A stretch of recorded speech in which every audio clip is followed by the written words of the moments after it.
Welcome to the Six Again podcast, your new destination for all things NRL. Here to bring you everything from team news to best bets are your hosts Adam Hoy and Jared Newton. Let's kick off. Jared, it's only taken an entire season, but I've worked out how to have a virtual background. Yes, well, I don't know. I don't even know what to say about that. I thought you were going to say, yes, well, you are the Manly supporter, but you missed it, and that's why you are the Newcastle supporter. So there we go. This is the Six Again podcast. We are in the second episode of the NRL offseason. And as usual, the NRL has not left us short of content. So while I'm looking at a screen full of stories, I'm also watching the cricket. Australia is 6 for 237 presently, with just under 7 overs to go. So in pure off-season mode, watching cricket and half happy about it. My name's Adam. Oh, we already won 2-0. We already were up 2 out of 3, so I don't care what happened in the cricket. My name's Jared. And it's 1 days. Oh! 1 days is a complete waste of time. No, it's not. Glenn Maxwell did one of his shots that works every 1 in 10, the reverse sweep for 6. That was a big shot. He's actually pretty good when you put him in a position where he doesn't have to do anything. I do like our jerseys again. They're very retro, very cool. So are the Indian ones. What do you mean 1 days don't mean anything? I don't give a shit about 1 days. They're like the second best form of the game out of all two of them. Yeah. There's only one good form of cricket. And that is not 1 days or 2020. Oh, thank gosh. Now, 1 days is still awesome because there's actually strategy and stuff. Oh, no, not cool. But anyway, yeah, so let's talk about some footy. So pretty much most of the big stuff that's been happening has been signings. And outside of the actual signings of players, the NRL's finally gone, hey, maybe how signings are working isn't really working out that well, especially for clubs and fans, although it is working well for the players. So they're in discussions this week for some rule tweaks. So considering we've been talking about trade windows and periods and free agency and all the crap that goes on, how about we start with what the ARL has been talking about this week? Which is pretty much that with regards to players having too much leverage over clubs and the NRL as a whole. So as it stands, players are allowed to start talking new contracts with other clubs or with the same club with still a year existing on their pay, on their contract. But the biggest issue is players leaving midway through a contract because they're being offered more money elsewhere. So examples of that recently have been Ryan Madison. We've just had Josh Aloi go from West Tigers to Manly. Who are some others? Help me out here. Oh, there's been heaps all over the joint. James Roberts, there's another one. Thank you. And it's crap. It's crap for the club. It's crap for the NRL, and it's crap for the fans of the team that the player's at. And the ARL now is starting to look into that, going, you know what, maybe this is an issue. So what they've started discussing, keeping in mind nothing's going to be coming into place till probably the 2022 season. So we've got another season of sitting through this sort of stuff. Rules that would forbid players from breaking a contract to sign for more money at a rival club were discussed, along with whether formal trade periods could also clear up the messiness. So and this is still in the soft talk stages, but the first thing that was put forward was if a player wants to leave their contract early and go to another club, purely based on financial reasons, the first season at their new club, they can't earn any more than they would have been earning at their previous club. So to put that in money terms, if I'm on a 4-year contract at the Titans and I'm on $250,000 a season, I'm in my second year. Penrith come along and offer me $500,000 a season starting next year, so double my money. I'm like, sweet, I'm going to jump there, screw the Titans for 2 years. my first season there, I can still only earn 250,000. So that's already chopped 250 grand off what I could be earning at Penrith anyway. I think that's a step in the right direction. It's not going to stop everybody. It's great. I love it. It's a step in the right direction. I still don't think it's far enough. No, but the thing about NRL is it's a slow learner. So when it does, it'll get harder and harder as it goes along, which I'll be happy about. Yeah, and I think it's the first time the NRL has actually come out and said it's an issue, but actually followed it up with a plan of action, or even how soft a plan it is. Usually they say, oh, yeah, it's not good for the game, but there's no talk about fixing it. That's pretty much what we've had for the last 3, 4, 5 years. The other thing they were talking about is including trade periods and whether certain times for when it's best for players to be moving and negotiating, whether that can be brought in. That's something they continue to look at. I think it's interesting when they say trade periods rather than a trade period. Best for players moving and negotiating. To me, there's only one time to do that, and that's at the end of the season. The only other time I could think where there's going to be spare time would maybe be during Origin. But the most high-profile players that would be involved in this sort of stuff would probably be in Origin camp anyway. So maybe I think the further we go, I'm not 100% set on the trade period idea, but something's got to be done to stop this mess. It's just like disgusting, like as we talked about the Jake Clifford situation, the Matt Burden situation. It's just crap. Yeah. They're literally going to be sitting on their ass for a year, getting paid by the club that they're at, with the club having no intention of playing them. Yeah, it's stupid. It's horrible. And maybe when they're thinking trade periods, I'm thinking maybe 2 weeks after a season finishes and 2 weeks before a season starts, maybe. So a month period, but split into two-week period. So you've got a holiday break in the middle. I reckon you get all the player managers in a room with all the CEOs. And then as soon as the grand final ends, a bell gets rung and they can fucking duke it out. Wall Street style. Yeah, just go for it. That'd be brilliant. I got a ticket, I got a ticket, 350, 375.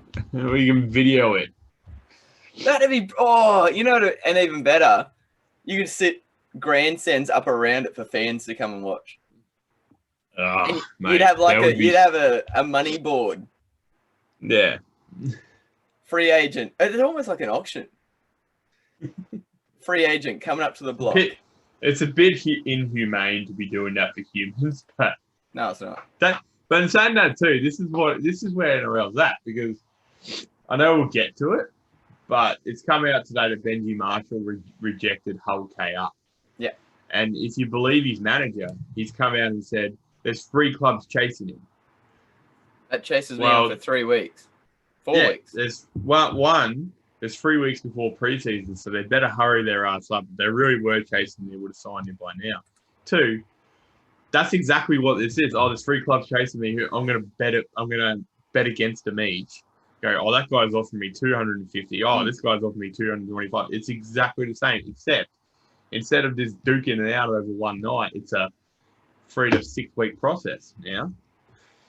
The upside is, though, he's not contracted to anybody, so he's more than within his rights to do it, and no fan base is going to get burnt this way. It depends how much money they put into him. No, but I mean, he's not with someone already, and them knowing that he's going to sign elsewhere. I get that, but there's no Hull.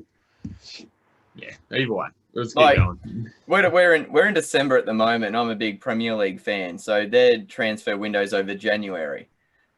Every morning I wake up over breakfast, I update my Arsenal transfer news page. And there's rumours going for months. Oh, Arsenal's looking at these players, looking at selling these players. And every morning there's a little breadcrumb of excitement. And then January comes and something completely different happens. But that's not something that we get here. It's kind of like, oh, you got this player in a year and a half. And by the way, you've lost this player. You're like, I want this guy to do really well and then bust his knee in the last game. Not that you'd ever say that out loud or anything. The biggest thing, though, that the ARL is talking about is the final salary cap figure is what I was trying to say, for next season. And also the plain roster size. Fat? Yeah, I said salary cap. Final salary cap figure for next season, plain roster size and budgets. So that's going to hinge on crowds. And the upside of that is the New South Wales Premier has eased pretty much all restrictions. So sport teams will be able to have full capacity crowds starting first round of preseason into the season, as long as there's no uptick in COVID cases or anything like that. So that's a good sign. TV ratings, we don't really hear about until after the big deals like this get signed and salary cap gets signed off on. Yeah, so that's going to be the first big thing to come from postseason, will be the salary cap for the 2021 season. I think after that, they'll start looking at this trade period and play a contract thing a bit more seriously, with that being finalised for 2022. That's the main things ARLC has been talking about. Obviously, players having more interaction with fans starting next season again. They can run into the crowd after tries, not that they do that anyway. But it's nice to see the NRL actually getting on the half front foot and responding to negative opinions being expressed by fans and clubs alike. Anything else on that? No. Awesome. Okay, so let's look at some random sports news before we get into casualties and signings legit. So if you want a little giggle, just type in Payne Haas dog picture. Ugh. Completely different picture to what you get if you type in Mitchell Pearce dog picture. But Payne Haas has been celebrating his purchase of a new Mercedes vehicle, and he's took a beautiful, cute picture with his little dog Chow in the front. And let's just say little Chow is very much excited over the picture. And you kind of have to see it to get what we're talking about. That actually led into a story on Payne Haas and his new ink that he's got on his leg, the word Chase, which is a sign of respect to his brother who passed away when he was 22. That's a funny little photo that's gone actually quite viral. I just brought it up again. Oh my god! It's not that funny. flash. Hey, for the size dog, it's pretty flash. Come on. Going back to NRL Grand Final and finals, Brent Naden was a surprise when he got dropped, firstly to the bench and then out of the 17 at one stage to be then again on the... Was he on the bench for the Grand Final? Yeah. Yeah, he was on the bench. It's come out today, the NRL's come out today stating that Brent Naden tested positive to cocaine on the day of the Grand Final.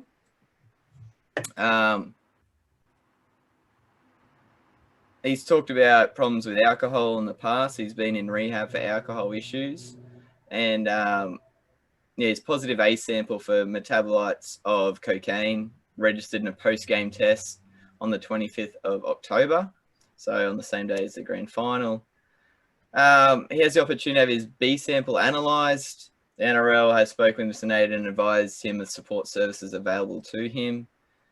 Now, Jared's done some digging. There's a bit of a caveat as to how long he could be spending on the sidelines, and there's quite a differential in time. Yeah, so I consider this a load of shit, but it is what it is now. The WADA has actually changed the rules on cocaine use. So I'll get up the direct quote before I mispronounce everything that's going on. So, cocaine is prohibited in competition by the World Anti-Doping Agency, WADA. and the NRL's anti-doping policy. However, under new guidelines published by WADA on September 30, Naden will have the chance to significantly reduce any ban. The WADA modifications which come into effect on January 1 include a reclassification of cocaine as substance of abuse, drastically slashing the previous ban of 2 years. If the athlete can establish that any ingestion or use occurred out of competition and was unrelated to sport performance, then the period of ineligibility shall be 3 months. In addition, the period of ineligibility may be reduced to 1 month if athlete or other person satisfactorily completes a substance of abuse treatment program approved by the anti-doping organization. So what that's saying is if you do cocaine to improve your performance on the sporting track, field, pool, whatever you want to call it, you will be banned for up to 2 years. If you do it recreationally, you're banned 2 to 3 months, unless you go to a seminar that's promoted by the World Anti-Doping Organization or Authority, whatever they're called, WADA, then you can have it reduced by 1 month. And that, so essentially, if you get caught doing it for fun, you only lose 2 months. or a month if you go to a seminar. So the last person to be banned for the 2-year period, Jared Mullen, Sandor Earl. Oh, no, Jared Mullen was dealing. Oh, that's right, dealing. Yeah, Mullen was dealing. Michael Gordon was dealing by the look of it too. He's been stood down by the Titans. Yeah, so this is just, I can't believe this. I would say for Brent Naden's case, it's going to be probably more on the recreational side of things if you're combining that with alcohol abuse, that sort of stuff. Oh, look, yeah, it probably is recreational, but the fact that a anti-drug organization is essentially giving you a slap on the wrist for doing recreational illegal substance. Well, I can see that because the reason of WADA is to prevent performance enhancement. Now, they don't really have a say on what you do recreationally if it doesn't affect your in-competition performance. So that's why there's such harsh penalties in some sports for the use of marijuana in recreation, because people like shooters and archers, that sort of stuff, if they test positive to marijuana or cannabis and that sort of stuff, it relaxes them, they don't feel the nerves, etc. It can prove a huge advantage. Whereas if you're doing it recreationally, outside of competition, they don't really have a say in that because it's out of your system generally before competition again. I still don't agree with it. Well, it's just like you or I doing it. I understand what you're saying. Like it'd be like if I got high on cocaine before I went to work to teach kids, it'd be a lot different to me having cocaine on a Saturday night at a club. Your day would be a lot easier. No, that was a joke. Education Queensland couldn't really enforce anything on me if it was a Saturday night. And if you got a drug test after you're doing it Saturday night, they would enforce it on you, I guarantee you. Oh yeah, if I still proved it, like if I was still under the influence by Monday, up to 9 days. Yeah, well, I'm just using an example of I'd be in I know what you're saying. I was on it at work. There shouldn't be. Yeah, it shouldn't be a slap in the wrist for these guys. Yeah, government might come down harsh, more harsh. NRL might come down more harsh. We'll see, and they're allowed to do that as well. He's got some issues, this kid. Yeah, I hope he gets through them, but unfortunately, I just don't think that. I just hope that what they're punishing him with for this, because despite the fact he's got some issues behind all this, which is quite clear, unfortunately, hopefully that his punishment is to a point where he actually learns from it and he tries to help himself. Because if it's just a 2-month ban,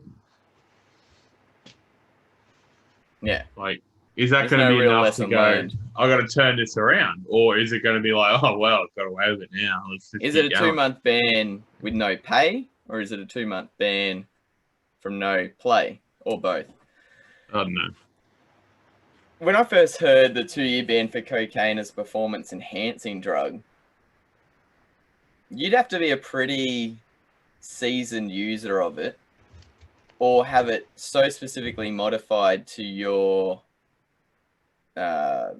genetic disposition, we'll say, to be able to control it and be able to employ the positive effects of it with regards to performance enhancement on the field without being completely sidetracked. I don't think if you're taking cocaine for the first time and using it to amp up yourself up on the field, that you'd be able to actually you'd be able to bring all the energy together and focus together to one output. Sorry. Yeah. So, yeah, man, if you're getting done for cocaine as performance enhancement, I'd say there'd have to be some form of history there. And Yeah. that would be even more of a worst case scenario. There's been some more unfortunate incidents off field. We're not going to get into those. If you're a Cowboys fan, there's an ex-player who is in a bit of strife up there, but you'd be quite happy that they're not part of the club anymore. In Gideon Geller Mosby, blah. But you guys can go into that in your own time. So, on to signings.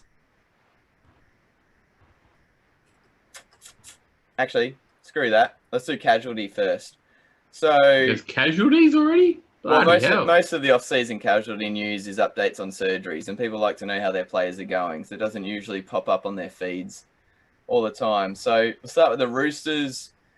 Victor Radley, Sam Verrills remain on track to return in the early rounds of 2021 from their knee surgeries for their ACL injuries. Billy Smith, Billy Smith, along with the other two, have completed an intensive rehab program and will begin modified training in January. Smith's further ahead than the other two, but all looking at the early rounds of 2021. AJ Brimson is unlikely to start full training until at least January. So we'll still be on track for game one with a Liz Frank injury. David Fafita is going to begin skills training in the next 2 weeks with the end of his rehab from syndesmosis injury in sight. So he'll be looking at starting the season. Ash Taylor's had hip and wrist surgery, but won't be back into full training until post-Christmas. So he's a 50-50 for the first week. Jermaine Jolliffe at the Titans has returned to full training on a managed load. Who's that there? Gold Coast head of performance has said he's flying along, which is good.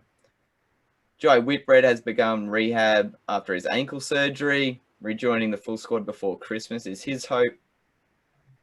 And Knights young 5'8" Blake Green said his recovery from knee surgery is progressing quite nicely, with the aim of starting to run before or just after Christmas. So a few updates there concerning the Roosters, the Titans, and the Knights. Remember to keep track of your player movements. Player rehab. Most NRL sites have an injuries list where they will give updates weekly on their rehab group, and generally from the head of performance or head of rehab and physio. Okay, on to signings. Where do you want to start? My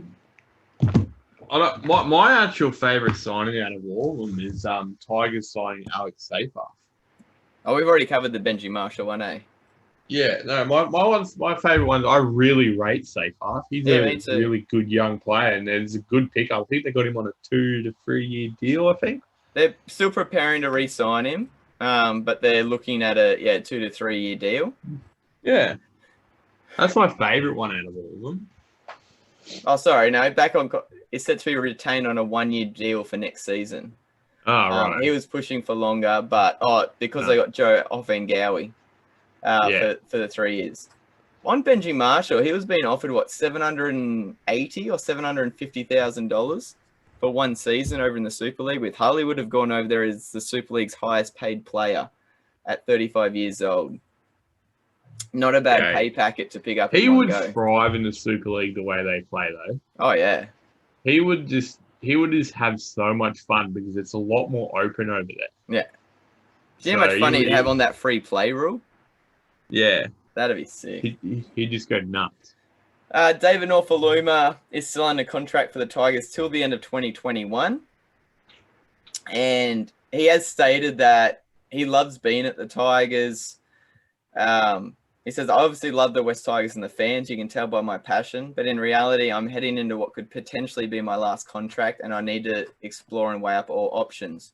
There are rumours that Parramatta are going to be offering in the vicinity of $450,000 a season, which is pretty much at the top end of what you'd be paying for a winger in the NRL, $450 to $500. Tigers are going to do their best to match that, obviously. Wait. Sorry? Norfoluma is one of the best wingers in the NRL, but Yeah. What do you got? Steve-O, Ferguson, Jennings, and... Well, see, Who's the Ferguson isn't going to be retained. Oh, well, there you go. Norfoluma for Ferguson. That's a big step up. Yes. So if you had Norfoluma on one side and Sevo on the other side, Yeah. he's got a good relationship with Brad Arthur and actually considered joining Mitch Moses in 2017 to replace Radradra. So there's already been talks in the past. You still get the feeling Norfoluma would prefer to stay at the Tigers, but coming into his last contract, of course, he's going to try and earn as much as good possible. on him. He deserves it. He's been at the shit heap at Tigers for so long, being their most consistent player. Yep. And if Tigers don't offer him a fair deal, considering he's one of the best wingers in the world, they're kidding themselves. And good on him for chasing the money because he fully deserves it. You'd think they'd be able to, because by the end of next season, you'll have Reynolds off the book, you'll have Packer off the book, Mbai will be... Yeah, his contract will be finished up, and that's pretty much close to $3 million. Well, that's up to $3 million opened up regardless, and they're not going to be paying anyone $1 million a year. Do you imagine someone like Michael Maguire signing a winger for that much money? Yes. I imagine him being a bit stingy on... I can see him being stingy elsewhere and not overpaying $1 million for a half who's... Oh, yeah, I get on that. The bench and an injured that's probably what he walked into and went, what is this shit? Norfoluma, there's not many clubs out there where your winger's your best player. No, I really hope he gets the money. I just hope Tigers treat him properly. I really do. Yeah, I really hope so too. So, and the fact that as a Manly fan, I'd hate to see him at Parramatta. It makes me sick, even though it would be such a good pickup for them. Yeah. Okay, so on to confirmed deals. Now, this is the one that's annoyed me the most this week. We talked about this for what seems like an entire season, the Joseph Sawali saga. Oh. Of South Sydney and Union, etc., etc. In the end, the Rabbitohs let him go, and he's now signed with their biggest rivals, the Sydney Roosters, on a 2-year deal. So this has annoyed me for many reasons, in that Rabbitohs have done all the legwork in keeping him in rugby league, keeping him away from rugby union, even though he had the choice to go to AFL, union, league, whatever he wanted to do. Rabbitohs brought him in, brought him through development, going to give him a crack in first div next year, offered him a 3-year contract worth quite a bit of money for a guy who hadn't even played an NRL game. It was going to be the richest rookie deal ever. And then his agent's like, you know what? Maybe we should put a whole bunch of clauses in this so you can walk away almost at any time to go play rugby if we get a better deal. And Rabbitohs like, I don't really think you're in a position to put clauses into your contract. 100% agree with the Rabbitohs on that one. So the agent's like, oh, well, we might explore our options. The Roosters, who have got such a successful club at the moment, can be like, you know what? We don't mind doing a high risk, high reward contract. If it doesn't work out, see you later. Because we've got Ikavalu on the books. We've got the Morris brothers for another season. We've got Billy Smith. We've got Joseph Manu. It's not like they're going to be hurting if this doesn't work out. And they've got Tedesco probably locked up for another 3 years. they've allowed Suwali and his agent to keep all the clauses in their contract, which Rabbitohs weren't prepared to do. And good on the Rabbitohs. Supposedly Rabbitohs got a fee. The first fee Roosters threw their way is 50 grand, which is a slap in the face if you ask me. The fee hasn't been released. Roosters have got a steal. There's a good chance that this ends up 5 years down the road with this guy being one of the best young talents in the NRL. There's just a good a chance it doesn't work out, and it's not going to cost the Roosters anything.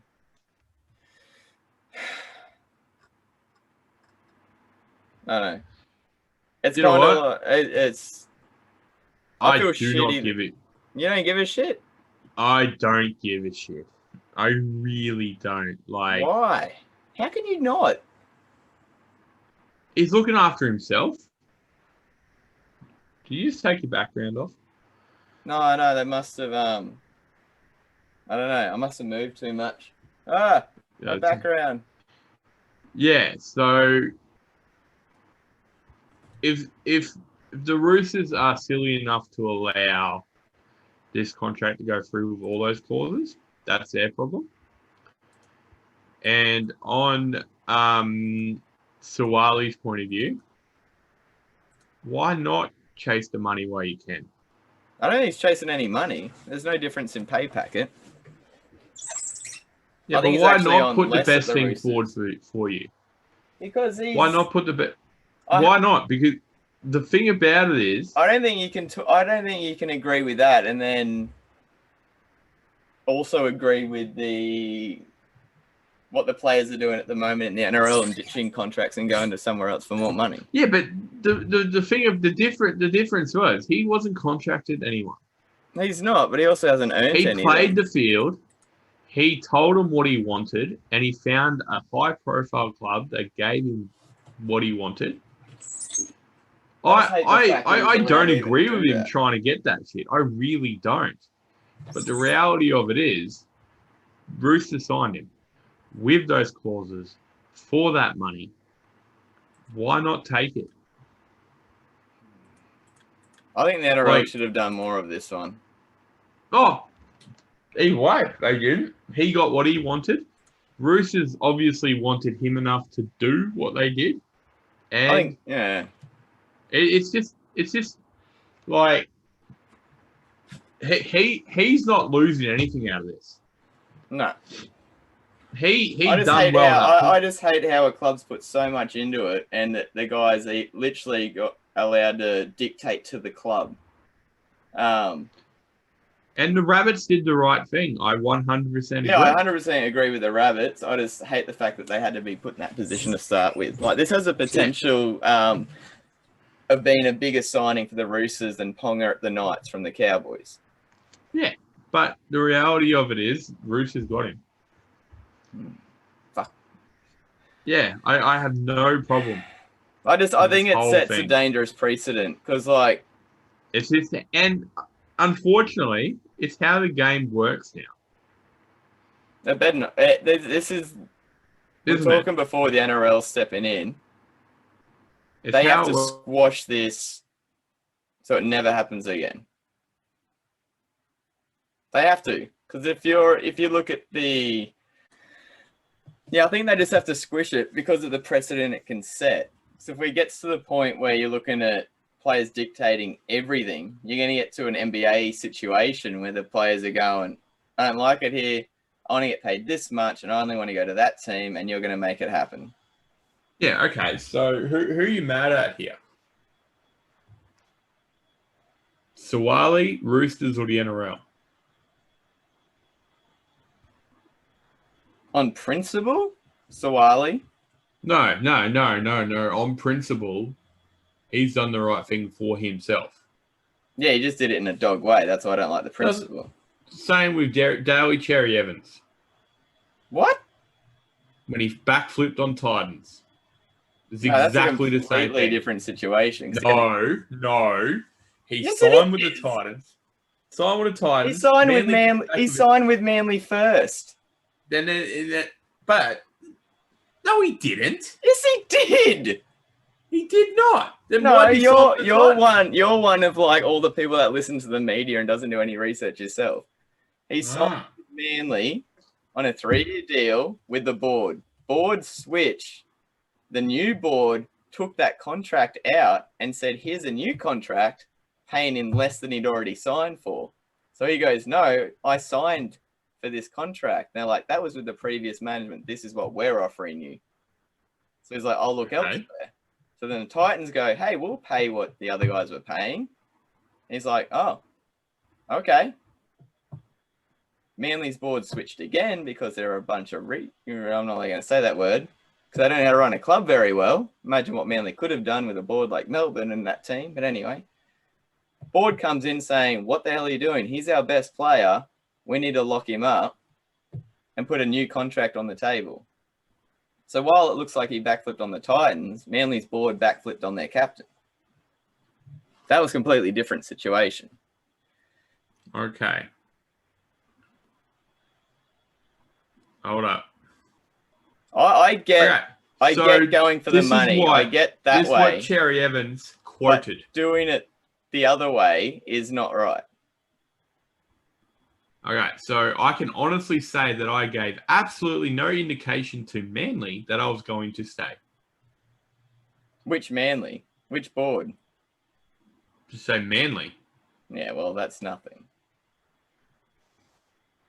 I'm not going to deny there was work going on behind the scenes to get a deal.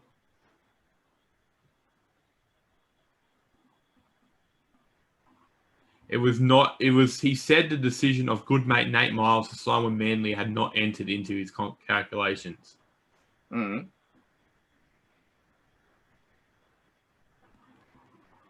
I was fully committed going to Gold Coast Titans until 48 hours ago, and I can honestly say that. Mm-hmm. I made commitments to them outside of rugby league terms. I had processes in place able to see me move up there and have my family in the area of Gold Coast. And we knew all that. What? We knew all that. So, and then, what? That was his quotes. Yeah, I know. I said we knew all that. He'd already bought a house up there. Yeah, so essentially, even with what happens with Manly, he had no indication to be at Manly. And then signed with the Gold Coast, worked out of getting a house up there. Mm. Manly came back and went, here's a 10-year deal worth $10 million or whatever he's on. Yeah. And was like, well, that worked out in my favor. I'm going to backflip. Sure. Cherry look at it that way. Well, what's the difference between him and Suwali?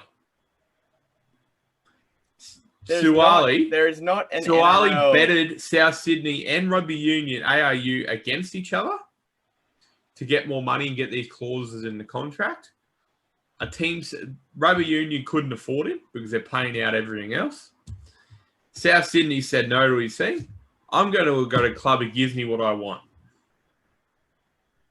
That's exactly the same as Cherry. No, it's not. It is. One, if someone was going to do that, Cherry was in a place to be able to do it because he'd already established himself. Two, Cherry was being dictated to by two clubs. He wasn't dictating to the clubs. No, it just said that his managers were working behind the scenes to get this right. So they were dictating to the clubs to get it right. No. You're still not getting it. There's not one board in professional sport that would offer something so low, see another club come in and then go, you know what? Instead of offering him 3 years at 300, we should just go 10 years at $1 million. No board is ever going to do that within the space of 48 hours. That was the story. That's because there was 2 board shifts. It doesn't matter. God, it does matter. There's completely different owners and different money. He signed with a club. Like, look at Tinkler at the Knights. That's like saying him owning it is exactly the same as the next guy coming in. And they keep all the same contracts. Signed with a club to leave his club. And then he signed to stay, he signed to leave, he signed to stay. Let's move on. It's exactly the same. I get Suwali trying to look after himself. He knows that one injury in his career is probably gone. He was just being a bit of a dog move about it. It probably wasn't him, it was his agent. And So the fact that the fact that the NRL let a club come in and take a player who's come up through the entire junior ranks and knows what talent this guy has and say, you know what, you've put all this work and effort and all that sort of into it and you're going to lose it over this. That's shitty. And if rookies, people who haven't ever played in the NRL can do that, when you get to a top-notch player, go, well, if he's allowed to do that, screw you, I want to get paid this much at that club, make it happen. Yeah, that's what it's going to get a 10-year contract. Yeah, and look what it's done now. Imagine if he didn't do that, we probably wouldn't have any $1 million players yet. If you are listening to this, well, send a message in if you agree with me or Adam about this. Is Cherry Evans exactly like Suwali? Or was Suwali doing the wrong thing by what he's doing in his own league? Send a message if anyone agrees. You just threw out two completely different questions in the same question. Do you believe me or Adam? On what? Well, do you believe that Cherry Evans and Suwali are the same? It's the same circumstance? Or do you believe it's not? Oh, that's an easy one. For you. Listeners, get into it, message us, and see what comes. I've got 100% confidence in this because I've won every one of these. That's all good. On real signings, and no jealousy from Jared's behalf in this case, Sharks have re-signed 21-year-old playmaker Braden Trindle for next season. Oh, that's a good signing. Could be. We'll see. Yeah, he's a solid player. And it says here that, there's a clause that he's allowed to walk out at any point to go to any other club. But anyway, we'll go past that. Really? No, I'm just saying every person's allowed to do that. West Tigers have confirmed the signing of former Broncos and Queensland forward Joe Offengowie on a 3-year deal. Good move by the West Tigers, another dumb move by the Broncos. There's a lot of other forwards they could have shipped out before him. You honestly would think after losing Fafita, they'd be like, we've got to keep all the forwards we can right now. All the established forwards we can. Yeah, they could have freed up a hell of a lot more money and let other forwards go, and he would have probably been one of the ones I would have kept. Josh Alawai has signed at Manly for the next 3 years. Again, I hate how this happened. We ripped Josh Alawai to shreds. Let's just say he did a Suwali. So he's at Manly for the next 3 years. Dale Copley's returned to the Broncos on a 1-year deal from the Titans. We've already talked about Adam Kieran, Stafford Towers on a 2-year extension at the Knights. We've talked about that one. Seagulls have also signed Christian Tuipulotu on a 4-year deal from the Roosters, and also Jason Saab on a 3-year deal from the Dragons. So if you look at Manly's pickups, there's 2 new wingers there, Christian Tuipulotu and Jason Saab, to put pressure on George Tafua, who didn't have a great season, and Ruben Garrick, who had probably more of a revert to the mean season after his great debut one for Manly.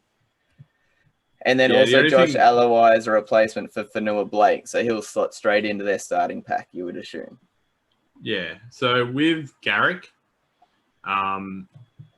you could try and argue that his kicking is going to keep him in, but his kicking wasn't good this year either. No. So and Cherry Evans was actually improved. He's actually a really quality player. I like him on the wing. He just had a really bad year this year. Yeah, it's not like he didn't have the service from the inside like he did the year before. And you take Trebojevic and Walker out, and that's going to happen. I've started trying to piece together Manly's starting squad for next year, but I'm going to have to sit down and do it because I've come up with about 3 different ones in my head already. Then a couple of them involve Brad Parker, George Tafua, and Kira. Someone else missing out. I can't work it out in my head. Anyway, that's pretty much the end of the signings. There's going to be plenty more to come. There's court cases involving Jack DeBellin and Jared Hayne and all that sort of stuff, but we don't really get into that. You can follow that along yourself. So, little activity. We decided we'd finish this episode on. Through Fox Sports this week, they've been naming their top 5 in each position for the 2020 season. So an example at fullback, they had James Tedesco first, Clint Gutherson second, Ryan Pappenhausen third, Roger Tuivasa-Sheck fourth, and Callum Ponga fifth. It based only on the 2020 season. Okay, so their club they played for, their performances, amount of games played, whether they played Origin, all that sort of stuff. So obviously, if you're looking at top 5 fullbacks in the game overall, it's a completely different story. Yeah, you'd probably expect Trbojevic in there somewhere. You'd probably expect that might be it actually, unless I'm forgetting something. No, he was in there at 4th anyway. But yeah, there were some other positions as well where players who didn't have the best year or they were injured didn't quite make it. So what we thought we'd do is take that idea and have a bit more fun with it and pick our worst players of the year in each position and try and make our worst starting 13 to take on their best starting 13. And their best starting 13 is pretty damn good if you have a look at it. But we're going to try and lose to them by the biggest margin by picking our worst team. The only rules we had is you couldn't put the same player in the squad twice. We picked a 1 to 13. And between the two of us, we're going to decide who picked the worst player and provide our worst 1 to 13. And then we're going to throw that out as a challenge to you guys to come up with a better worst 13 or a worse 13. I don't know how to phrase that properly. Based only on the 2020 season. So you can't just throw them in because you think they're a crap player. It has to come down to how they performed this year. So you have some pretty decent overall players who had crappy years. That makes sense. So let's kick this off with the number 1 of the worst number 13 at fullback. Who is your worst performing fullback of 2020? Darius Boyd. Okay. Couldn't stand him. I had Broncos by committee. So I had Boyd, Asako, and Nui. I don't care which one you pick. They're all horrible. I couldn't put Boyd there because I have him at centre. Because he played 7 games at centre, 7 games at fullback, and a few games at 5'8", right? Yeah, something like that. And I think he's still worse at centre than he is at fullback. So at least at fullback, he's got a sweep and a pass, which you can't do at centre. Okay, on the wings. Where are we going at fullback? So who's our fullback? Boyd. No. All right. We'll put Boyd with an asterisk, but if our centres, if he's worse than the centres, he's moving to centre, and we're going to put Asako or Nui there. All right. My 2 wingers were Kerrod Holland and Gehemat Shibasaki. Shibasaki played in the centres mainly, didn't he? Jumped between. Well, my 2 centres, they're definite centres. So okay. Well, all right. How about we go? I had another Bulldogs. I had Marcelo Montoya as a winger. Holland was worse. Was he? All right. We'll go Kerrod Holland, but I'm winning the other one, Corey Oates. Oh, okay. We'll stick with Oates. Yeah, he was okay. My horrible. centres. And then he got injured, and he played second row, and he was just all round horrible. My centres. That's already a bad looking back 3. Holy shit. No, it's about to get worse. Joseph Leilua and Tautai Moga. How many games did Moga play? He played about 7 or 8 starting centre. He was injured, but going into the season, he was our top centre. Yeah.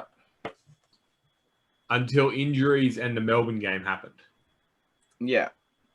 So, obviously Bradman Best and Shibasaki and Tuala came through, but he was our starting centre for the last 3 years, our dominant one, and he just got ripped apart every time he walked onto the field. He was not dominant at all, and South Sydney have now signed him, which I'm happy with.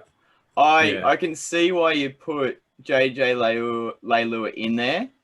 Yeah. But his stats were still okay for the games that he played. His stats might have been fine, but I'm looking at it from further than stats. His brain explosions, his penalties conceded, his bad defensive read. So if you make a bad defensive read but don't touch the opposing player, it's not a missed tackle, but you cause the try. True. And I took that into account for both of mine, and I took that into account with both of mine, but they didn't also have the attacking threat that Leilua brought. Because Leilua still had 4 tries, 49 tackle breaks, and 95 metres per game. In the games. Who do you have? I had SN Masters. He scored 2. He was signed as their strike weapon, yeah. He wasn't injured. He scored 2 tries in 12 games, was dropped for the other 12, and made 14 errors in the 12 games that he played. Yeah, fair enough. We'll go Masters. And my other one was Darius Boyd or Jordan Rapana. Okay, this is one that's going to pay. Who are we going? We got to get one team. Oh, we got Rapana and Moga. No, Masters and Moga. All right, I'm good with that. Okay. Oh, that is a bad-looking 5. Okay, so this one is going to create a hell of a lot of controversy. That's funny because 2 years ago, Oates and Masters were in everybody's fantasy teams. No one's going to like who I pick. I just could not stand in the entire year. Just 5'8"? Kurt Mann. Oh, yeah, no, that's not going to win. I cannot. Oh, mate. I'd either Corey Norman, who actually got dropped to the bench and then dropped out of the team, for a rookie. Adam Kluge played really well too. Yeah, I know. That's why I said Ben Hunt as my honourable mention at halfback. Corey Norman had a worse year than Kurt Mann did by a long way. Just because you don't like the player doesn't mean they had a bad year. He had a bad year. That's my story, and I'm sticking to it. Yeah, I win that one. No, look, I'm going to say it again. I'm only putting him in there because he had a bad year at 5'8". You can put him as utility, L hooker, and he played well. But at 5'8", he doesn't know how to play 5'8". Who came in? I'm really interested. We signed Blake Green. We put Connor Watson. We tried a lot of people in 5'8". While Kurt Mann honourable mention to Anthony Milford, by the way. Yeah, Anthony Milford's my halfback. He didn't play halfback all year. Yeah, but he deserved to be in there. No, he was so fat. You can't. Well, if you're going to pick him, you got to put him at 5'8". You can't just throw him. Well, who are we going to have a halfback? There's heaps of bad halfbacks. Kurt Mann, here we go. He said, well, he didn't play his whole year. He certainly did the best work. 8 try assists, scored 6 tries, as well as 56 tackle breaks. And this is only taken into 5'8". That's pretty good. So about those stats. That's better than Corey Norman, Milford. You've triggered me. Shut up. So about those stats. If you ask the question, who's a better attacking player than Kurt Mann or Kalen Ponga, everyone's going to say Kalen Ponga. Yeah. But the fact is that when Kurt Mann was playing 5'8", Kalen Ponga had to play 5'8" because Kurt Mann doesn't know how to play it. Yeah, well, and that's why he's got all those stats. He was still better than... He never passed. He got the ball and just fucking ran. And then after that, Kalen Ponga had to kick. So, screw you. I don't care. Pissing me off. Corey Norman was worse. Yeah, okay. We'll go Norman, but I still don't like Mann. Oh, man. Jesus. Halfback. I've got Milford.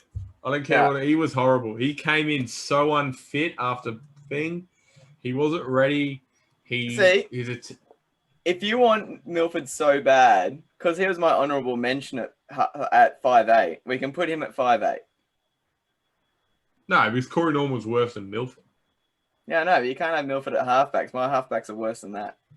Who's your halfback? Croft.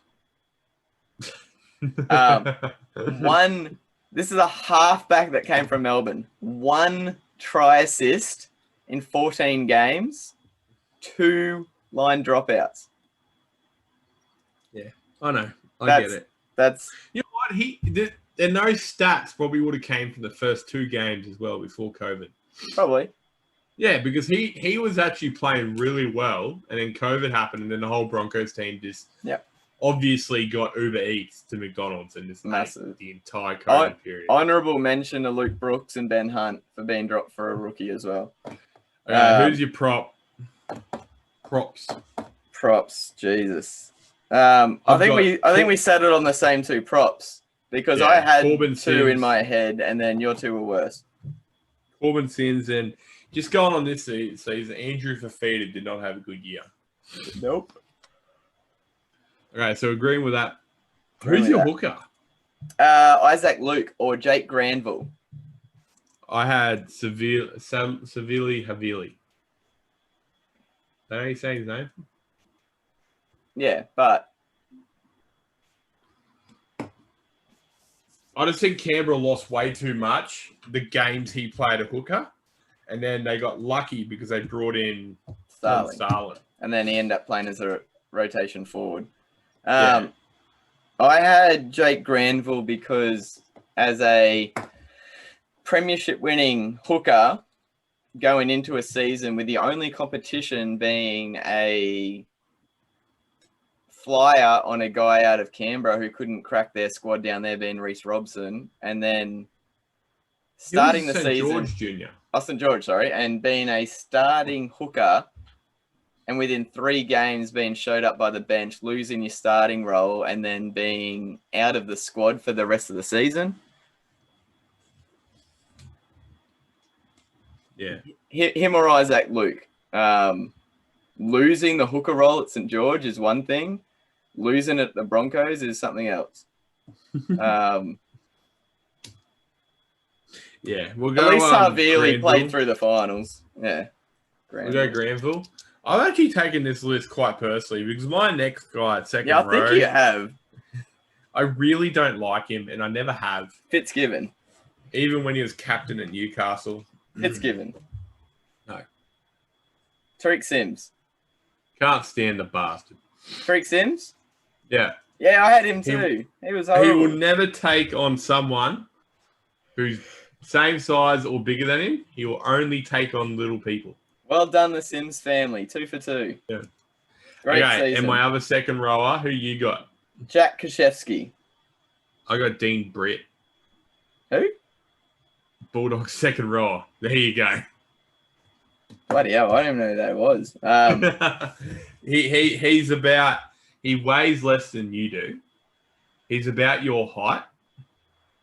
Where are you going with this? He runs on second row for the Bulldogs, and he just tackles. He's no penetration in the line, no aggressive, no nothing. He's just out there to tackle, and his tackles are not aggressive. They're low tackles on the ground, gets them on the ground, gets up. Well, he's already ahead of Krzyzewski because your guy tackles. Yeah. And my lock. Who are we putting there? I don't know anything about Britt, and you know something about Krzyzewski. He has horrible hair too. Britt. All right, Britt. And my lock is Bryce Cartwright.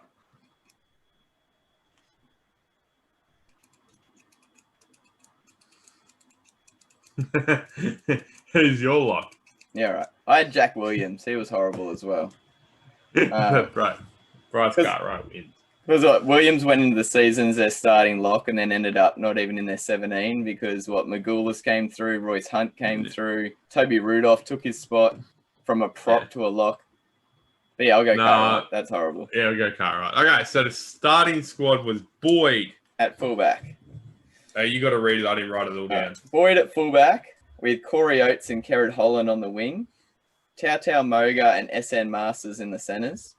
Oh, Jesus Christ. With Corey Norman and Brodie Croft in the halves. Kurt Man. Andrew Fafita and Corbin Sims at prop with Jake Granville at hooker. Tariq Sims, Dean Britt and Bryce Cartwright. Oh, Jesus Christ. If that team wins the game... Ooh. Yeah. So we're going to post that on our Twitter. We'll post that up on our Facebook.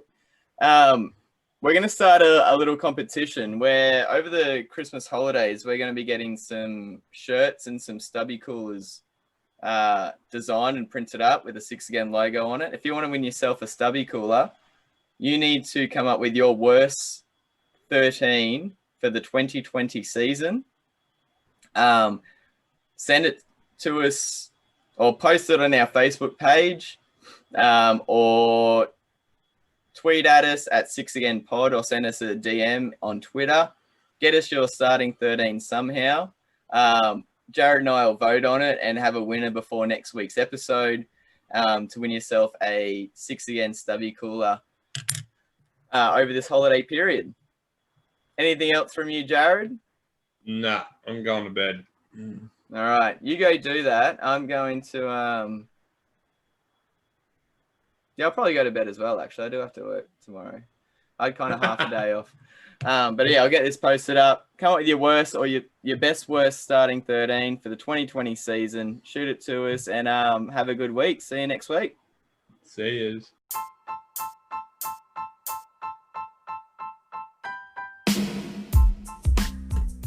Thank you for tuning in to 6 Again. Connect with the show on Twitter, Instagram, and the 6 Again website. All links via the show's bio. Be sure to check out Adam's craft beer choice of the week.